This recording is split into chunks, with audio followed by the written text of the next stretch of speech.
Nothing can be more frustrating when you sit down to watch one of your favorite programs on Steam app and you run into issues streaming it. Well, in today's tech video, I'm going to show you how to fix Steam app if it isn't working on your Sony Smart TV.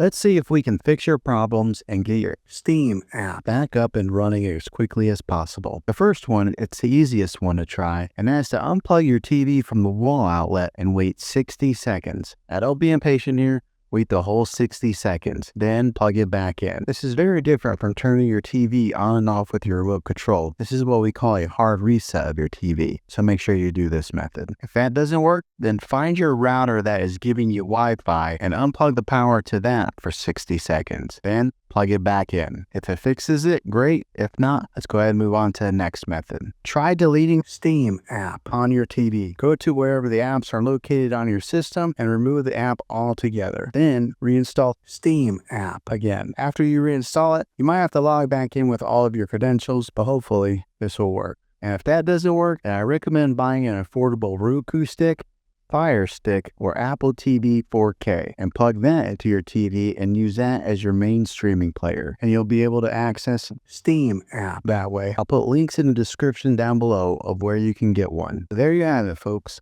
If this video was helpful, go ahead and click a thumbs up on it. Go ahead and subscribe to my channel. I make tech videos all the time, and I would love to have you back in the next one.